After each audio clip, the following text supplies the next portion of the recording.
وأقيموا الصلاة وآتوا الزكاة وما تقدموا لأنفسكم من خير تجدوه عند الله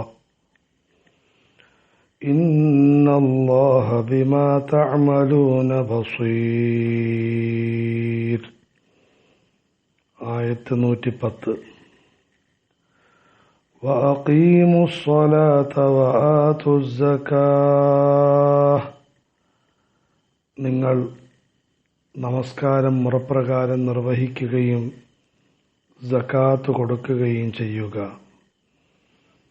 وما تقدموا لأنفسكم من خير تجدوه عند الله.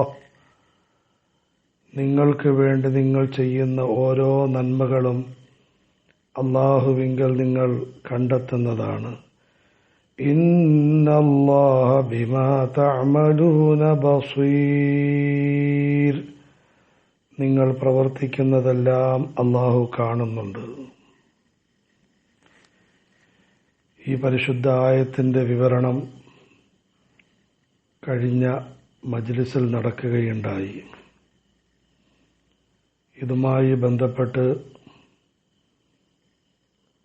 ചെറിയൊരു വിശദീകരണം നൽകണമെന്ന് ചില സഹോദരങ്ങൾ അഭിപ്രായപ്പെട്ടു. വളരെ നല്ല അഭിപ്രായമാണ്.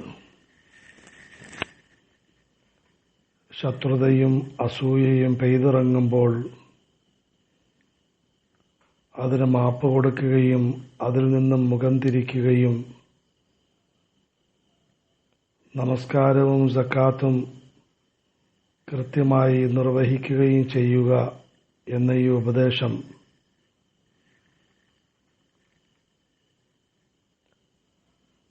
ശരിയായ നിലയിൽ മനസ്സിലാക്കിയില്ല എങ്കിൽ പലരും തെറ്റിദ്ധരിക്കാൻ സാധ്യതയുണ്ട്. കാരണം നാം ഇന്ന് അനുഭവിച്ചുകൊണ്ടിരിക്കുന്ന പ്രശ്നങ്ങൾക്ക് മുന്നിൽ സമുദായം പൊതുവിൽ രണ്ട് സമീപനമാണ് സ്വീകരിച്ചിട്ടുള്ളത്. ഒന്ന്, പ്രശ്നങ്ങളെപ്പറ്റി യാതൊരു ചിന്തയുമില്ലാതെ അതിനുവേണ്ടി ഒന്നും ചെയ്യാതെ കഴിയുന്ന രീതി. ഇത് തെറ്റാണ്.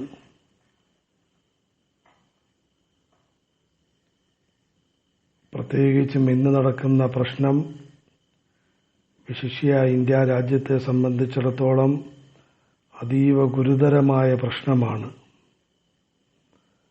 മുസ്ലിം വിമുക്ത ഭാരതം എന്ന സ്വപ്നം മുന്നിൽ കണ്ടുകൊണ്ട് ഇവിടെയുള്ള ചെറുതെങ്കിലും ഇന്ന് ശക്തി പ്രാപിച്ചിരിക്കുന്നൊരു വിഭാഗം അന്തിമ പോരാട്ടത്തിന് അവർ തയ്യാറായി രംഗത്തിറങ്ങി കഴിഞ്ഞിരിക്കുന്നു. ഇതിനു മുന്നിൽ ഒന്നും ചെയ്യണ്ട എന്ന വിചാരം തീർത്തും ബോധമില്ലായ്മയാണ്. വേറൊരു കൂട്ടം ആളുകൾ ഇതിൽ അസ്വസ്ഥയായി എന്തെങ്കിലും ചെയ്യണം എന്ന് വിചാരിച്ചുകൊണ്ട് അവരെക്കൊണ്ട് കഴിയുന്ന നിലയിൽ വാട്സാപ്പിലൂടെയും പ്രസംഗങ്ങളിലൂടെയും ലേഖനങ്ങളിലൂടെയും എന്തെങ്കിലുമെല്ലാം കാട്ടിക്കൂട്ടിക്കൊണ്ടിരിക്കൽ. സഹോദരങ്ങളെ, ഇതും തെറ്റാണ്. പ്രശ്നങ്ങൾ എന്ന് പറയുന്നത് മുസ്ലിം സമുദായത്തെ സംബന്ധിച്ചിടത്തോളം പുതിയ കാര്യമല്ല. പ്രശ്നങ്ങളെയെല്ലാം അതിജീവിച്ചുകൊണ്ട് ആണ് ഇസ്ലാം ഇവിടം വരെയും എത്തിച്ചേർന്നത്. ഇനിയും മുന്നോട്ട് നീങ്ങുക തന്നെ ചെയ്യും. എന്നാൽ നമ്മൾ നിഷ്ക്രിയരാകാനും പാടില്ല, തോന്നിവാസങ്ങൾ പ്രവർത്തിക്കാനും പാടില്ല. ചെയ്യേണ്ട കാര്യങ്ങൾ ചെയ്യണം. ഫഅഫു വസ്ഫഹു, നിങ്ങൾ ശത്രുക്കൾക്ക് മാപ്പ് കൊടുക്കുകയും അവരിൽ നിന്നും മുഖം തിരിക്കുകയും ചെയ്യുക എന്നതിൻ്റെ ആശയം സ്വന്തം ചെയ്യേണ്ട കാര്യങ്ങൾ നോക്കിക്കണ്ട് ചെയ്യുക എന്നും കൂടിയാണ്. നാം പ്രധാനമായും 2 കാര്യങ്ങളാണ് ചെയ്യേണ്ടത്. ഒന്ന്, ഇന്നത്തെ പ്രശ്നങ്ങളുടെ കാരണങ്ങൾ തിരിച്ചറിയണം. 2, അതിൻ്റെ പരിഹാരങ്ങൾ മനസ്സിലാക്കണം.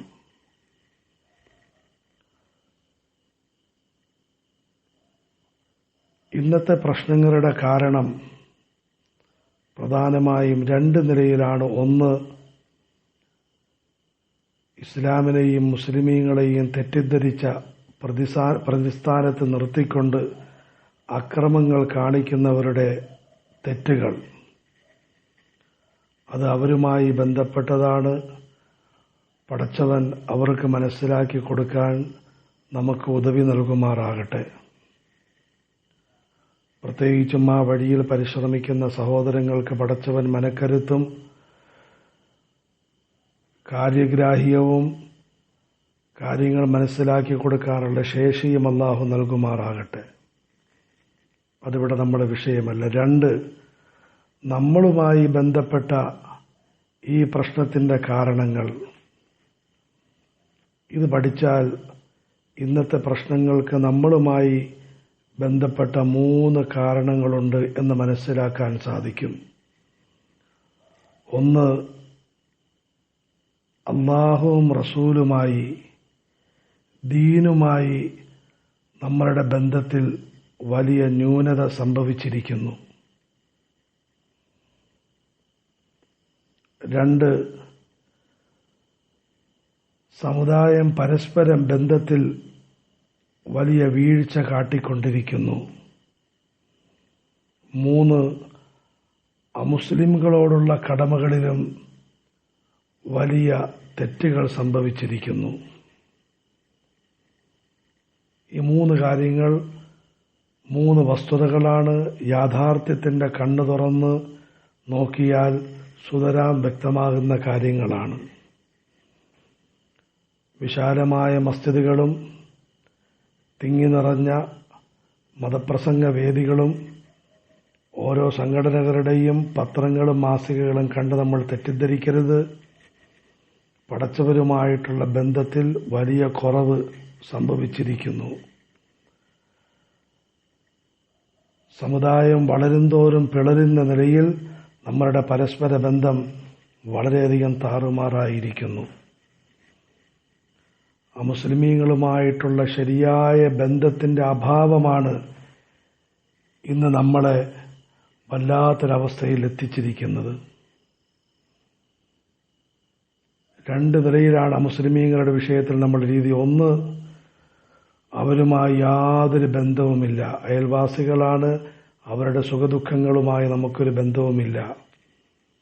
2, ബന്ധപ്പെടാൻ തുടങ്ങിയാൽ ബെല്ലും ബ്രേക്കുമില്ലാതെ ആരാധനാ കാര്യങ്ങളിൽ പോലും വിശ്വാസ വിഷയങ്ങളിൽ പോലും ശ്രദ്ധയില്ലാതെ തെറ്റായ നിലയിലുള്ള ബന്ധം.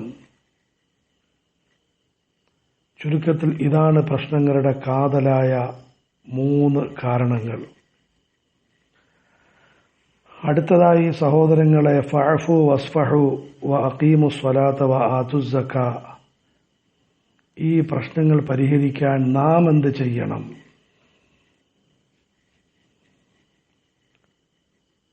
ഒന്ന്, വിജ്ഞാനവുമായി നാം ഓരോരുത്തരും ബന്ധപ്പെടുകയും സമുദായത്തിലെ ഓരോ അംഗങ്ങളെയും ബന്ധപ്പെടുത്താൻ പരിശ്രമിക്കുകയും വേണം.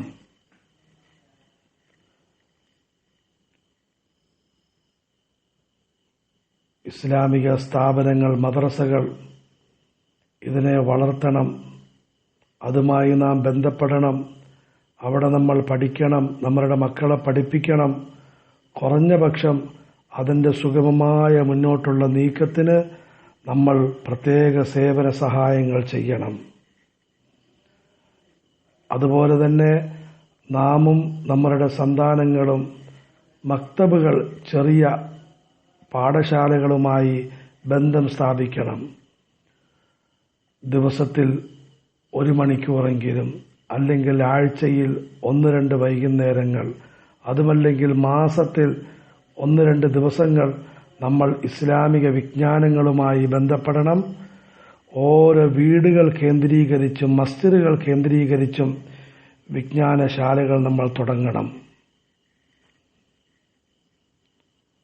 ഇത്തരമൊരു സാഹചര്യത്തിൽ കലീമുല്ലാഹി മൂസ അലൈഹി സ്വലാത്തു വസ്സലാം സമുദായത്തെ ഉത്ബോധിപ്പിച്ചു, വജഅലു ബുയൂതക്കും ഖിബ്ല, നിങ്ങളുടെ വീടുകളെ നിങ്ങൾ കർമ്മ കേന്ദ്രങ്ങളാക്കി.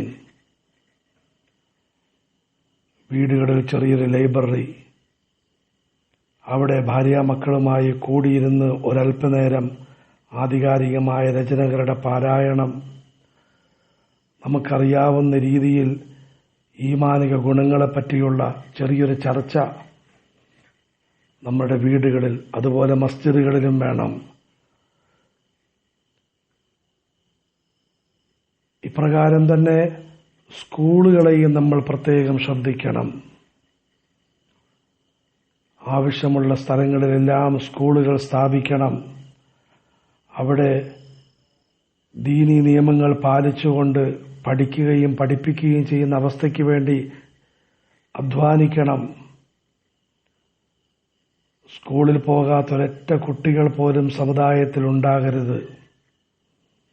നമുക്കൊരു സ്കൂളിനോട് താല്പര്യമില്ല, ആ സ്കൂൾ നന്നാകാൻ അള്ളാഹുവിനോട് ദുആ ചെയ്യൻ, അല്ലെങ്കിൽ ക്രിയാത്മകമായി ബന്ധപ്പെട്ട് അതിനെ തിരുത്താൻ പരിശ്രമിക്കും. പക്ഷേ ഒരു സ്ഥാപനത്തിനെതിരായി നമ്മൾ പരിശ്രമിക്കരുത്. ചെറിയ വിഷയത്തിന്റെ പേരിൽ മദ്രസകളെയും അതുപോലെ തന്നെ സ്കൂളുകളെയും തകർക്കാൻ ദീനീ ബോധമുണ്ടെന്ന് വിചാരിക്കുന്ന ആളുകൾ പോലും പരിശ്രമിക്കുന്നത് കഠിനമായ തെറ്റാണ്, മാപ്പർഹിക്കാത്ത കുറ്റമാണ്. ഈ സമുദായത്തിന്റെ ഒന്നാമത്തെ ശക്തിയാണ് വിജ്ഞാനം, ഇൽമ്, ഖുർആനിക വിജ്ഞാനം. വജാഹിദുഹും ബിഹി ജിഹാദൻ കബീറ, ഖുർആൻ കൊണ്ട് വിജ്ഞാനം കൊണ്ട് ഒരു വലിയൊരു ജിഹാദ് നടത്തി. മുഹമ്മദുർ റസൂലുള്ളാഹി സ്വല്ലല്ലാഹു അലൈഹി വസല്ലം ഈ ഒരു ആയുധത്തിലൂടെയാണ് ഇസ്ലാമിക പ്രചാരണം നടത്തിയത്, മുൻകാല മുസ്ലിമീങ്ങൾ നടത്തിയത്. അതുകൊണ്ട് ഒന്ന്, ഇൽമ് വിജ്ഞാനവുമായി ബന്ധപ്പെടണം. രണ്ട്,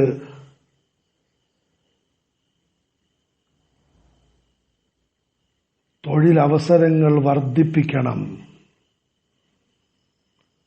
സമുദായത്തിലെ ഓരോ അംഗങ്ങളെയും അധ്വാനിക്കാൻ പ്രേരിപ്പിക്കുകയും ഹലാലായ വരുമാന മാർഗത്തിന്റെ മഹത്വങ്ങൾ വിവരിച്ചു കൊടുക്കുകയും അങ്ങനെയുള്ള നല്ല നല്ല സാഹചര്യങ്ങൾ കഴിവിന്റെ പരമാവധി വർദ്ധിപ്പിക്കുകയും ചെയ്യണം. വലിയൊരു വിഭാഗത്തിന് നിഷ്ക്രിയത്വം, മടിയും അലസതയും പിടിച്ചിട്ടുണ്ട്. വെറുതെ ഇരുന്ന് സമ്പത്ത് സമ്പാദിക്കാനുള്ള രീതികൾ വർദ്ധിക്കുന്നുണ്ട്. ഇത് മാറ്റി കർഷക വൃത്തി, മൃഗങ്ങളെ വളർത്തൽ, അതുപോലെ കച്ചവടങ്ങൾ നടത്തൽ, ഇതിനെ കാര്യമായി പ്രേരിപ്പിക്കേണ്ടതായിട്ടുണ്ട്. പോരാട്ടം ആരംഭിച്ചിരിക്കുന്നത് പ്രധാനമായും ഇവിടെ നിന്നാണെന്ന് മനസ്സിലാക്കണം. പലവിധ തടസ്സങ്ങൾ സാമ്പത്തികമായി സൃഷ്ടിക്കപ്പെട്ടുകൊണ്ടിരിക്കുന്നു. അതിനനുസരിച്ച് നമ്മൾ പുതിയ പുതിയ സംരംഭങ്ങൾ കണ്ടെത്തുകയും അതിലേക്ക് ആളുകളെ പ്രേരിപ്പിക്കുകയും തിരിച്ചുവിടുകയും വേണം. هو الذي جعل لكم الأرض ذلولا فامشوا في مناكبها وكلوا من رزقه. അള്ളാഹു ഈ ലോകത്ത് ധാരാളം സമ്പത്ത്, ആഹാരം വെച്ചിട്ടുണ്ട്. അതിലേക്ക് നമ്മൾ തിരിയണം. ഇതാണ് രണ്ടാമത്തെ പ്രധാനപ്പെട്ട പരിഹാര മാർഗം. ഹലാലായ സമ്പാദ്യ മാർഗങ്ങൾ വർദ്ധിപ്പിക്കൽ, നമ്മൾ ബന്ധപ്പെടിൽ, മറ്റുള്ളവരെ പ്രേരിപ്പിക്കൽ.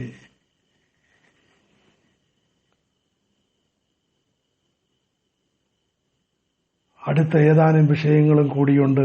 ബഹുമാന്യ സഹോദരങ്ങൾ ശ്രദ്ധിക്കുകയും ഇതിനെപ്പറ്റിയുള്ള അഭിപ്രായങ്ങൾ നിങ്ങൾ രേഖപ്പെടുത്തുകയും തെറ്റുവല്ലതുമുണ്ടെങ്കിൽ തിരുത്താമല്ലോ, നല്ലതാണ് പറഞ്ഞതെങ്കിൽ ആശ്വസിക്കാമല്ലോ. അതുകൊണ്ട് എല്ലാവരും ഈ വിഷയത്തെ ശ്രദ്ധിക്കുകയും വെറുമൊരു പ്രസംഗമോ അല്ലെങ്കിൽ ക്ലാസ്സോ അല്ല, വേദനിക്കുന്ന മനസ്സിൽ നിന്നും ഉള്ള ചില കാര്യങ്ങൾ നിങ്ങൾക്ക് മുമ്പാകെ പറയുകയാണ്. അവസ്ഥ വളരെ ഗുരുതരമാണ്. പക്ഷേ പരിഹാരം അങ്ങേയറ്റം എളുപ്പമാണ്. ഈ പരിഹാരവുമായി ബന്ധപ്പെട്ടില്ല എങ്കിൽ അവസ്ഥ ഇതിനേക്കാളും വളരെ കടുപ്പം പ്രാപിക്കും. ശരിക്കും നമ്മൾ സാഹചര്യം തിരിച്ചറിയണം. അള്ളാഹു മനസ്സിലാക്കാനും ശരിയായ നിലയിൽ കാര്യങ്ങൾ ഉൾക്കൊള്ളാനും തൗഫീഖ് നൽകുമാറാകട്ടെ.